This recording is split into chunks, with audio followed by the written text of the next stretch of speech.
नमस्कार, उत्तराखंड समाचार में आपका स्वागत है। मैं रेणु प्रीति पंत। सबसे पहले मुख्य समाचार। देहरादून में पिछले 9 दिन से धरना दे रहे युवाओं के बीच पहुंचे मुख्यमंत्री पुष्कर सिंह धामी। पेपर लीक मामले की सीबीआई से जांच कराने की घोषणा की।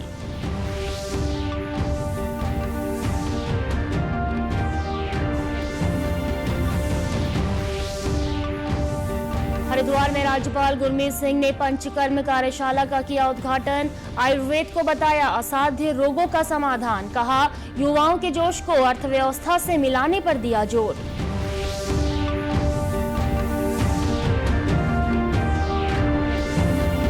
और त्योहारी सीजन के दृष्टिगत कोटद्वार में पुलिस ने किया flag march. SSP Lokeshwar Singh की लोगों से त्योहारी सीजन में शांति और भाईचारे का वातावरण बनाए रखने की अपील। अब समाचार विस्तार से। सबसे पहले देहरादून के परेड मैदान से इस वक्त की सबसे बड़ी खबर आपको बता दें। मुख्यमंत्री पुष्कर सिंह धामी ने पेपर लीक मामले की जांच सीबीआई से कराने की घोषणा की है। मुख्यमंत्री आज अपराह्न अचानक परेड मैदान के बाहर धरना दे रहे उत्तराखंड बेरोजगार संघ के आंदोलनकारी युवाओं के बीच पहुंचे। बता दें कि संघ से जुड़े सैकड़ों युवा 22 सितंबर से पेपर लीक मामले की सीबीआई जांच कराने और 21 सितंबर को आयोजित की गई भर्ती परीक्षा को निरस्त करने की मांग कर रहे हैं। धरना प्रदर्शन के बीच आज 9वें दिन युवाओं के बीच पहुंचे मुख्यमंत्री ने उन्हें संबोधित करते हुए इस मामले पर सीबीआई जांच की संस्तुति करने की घोषणा की है। उन्होंने कहा कि हमारी मंशा साफ है, सरकार नौजवानों के साथ है। मन में किसी प्रकार का संदेह है उसको हम लोग निश्चित रूप से दूर करेंगे। और मुझे अच्छा लगा कि आप लोगों ने यहाँ पर बहुत परेशानी भी हुई और मैं जानता हूँ इसमें परेशानी का वो है इतने दिनों तक आंदोलन चलाना कठिन काम है। दूर से बड़ा अच्छा लगता है देखने में, लेकिन जो लोग बैठे होते हैं, अभी बॉबी ने बताया ही सारी बात। राज्यपाल गुरमीत सिंह आज हरिद्वार के दौरे पर रहे, जहां उन्होंने आयुर्वेदिक विश्वविद्यालय द्वारा आयोजित एडवांसमेंट इन पंचकर्म कार्यशाला में प्रतिभाग किया। छात्रों और शोधार्थियों ने इस कार्यशाला में बड़ी संख्या में प्रतिभाग किया। राज्यपाल ने कहा कि आज का समय आयुर्वेद का है, जिसमें असाध्य रोगों का भी इलाज संभव है।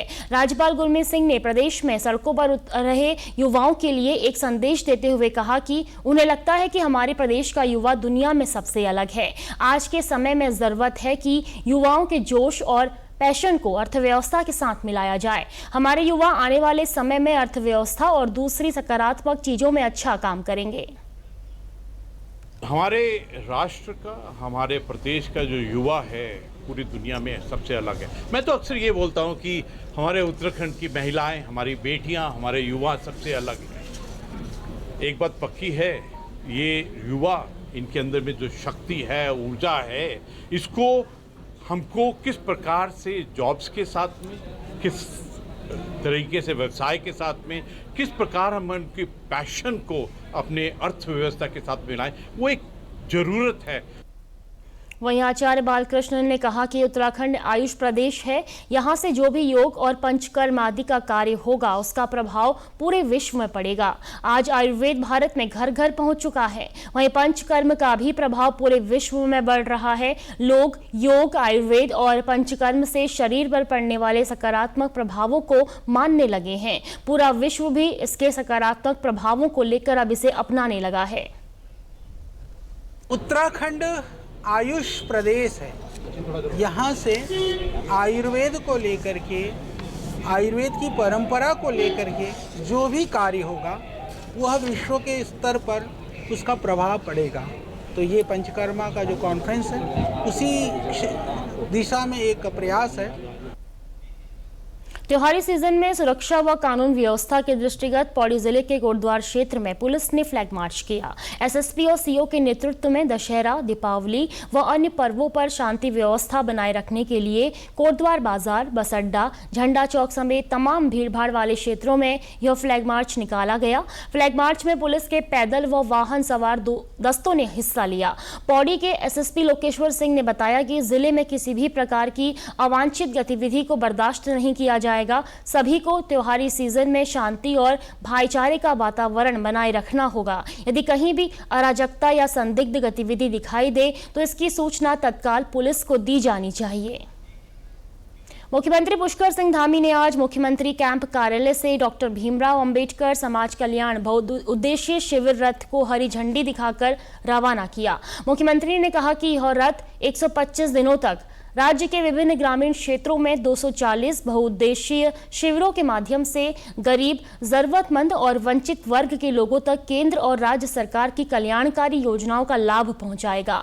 मुख्यमंत्री ने कहा कि इन शिविरों के माध्यम से ग्राम पंचायत और ब्लॉक स्तर की समस्याओं का मौके पर ही समाधान किया जाएगा, जिससे ग्रामीण क्षेत्रों में लाभार्थियों को सीधा लाभ मिलेगा। मुख्यमंत्री ने सभी जिलाधिकारियों को निर्देशित किया कि शिविरों में जनपदों के वरिष्ठ अधिकारियों की उपस्थिति में सभी योजनाओं एवं सेवाओं का त्वरित निस्तारण सुनिश्चित किया जाए।